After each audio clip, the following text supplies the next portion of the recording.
صادق کی کتاب لکھی گئی، پہلے نہیں لکھی گئی۔ اگر یزید نمازی ہوتا، یزید نمازی ہوتا تو حدیث کی کوئی بھی کتاب میں اس کا تذکرہ تعریف کے ساتھ ملتا، اس کا تذکرہ بولو توصیف کے ساتھ ملتا، مگر قسم خدا کی یزید کا تذکرہ کوئی بھی تعریف کے ساتھ نہیں ہے بلکہ برائی کے ساتھ ہے۔ ہر کتاب میں یہی بیان کیا گیا ہے، یزید وہ آدمی ہے جس نے کعبے پر حملہ کروایا، یزید وہ آدمی ہے جس نے مسجد نبوی پر گھوڑے چلوائے، اور میرے حسین کو حکومت کی تمنا ہوتی تو ایک انگلی کا اشارہ کر دیتے تو حکومت بھی کر سکتے تھے،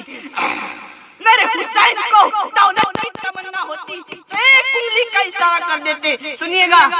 میرے حسین کو اگر دولت کی تمنا ہوتی تو ایک انگلی کا اشارہ کر دیتے تو پورا پہاڑ سونا برس سکتا تھا۔ مدینے والے حسین کے قدموں میں سونا ڈال سکتے تھے، لیکن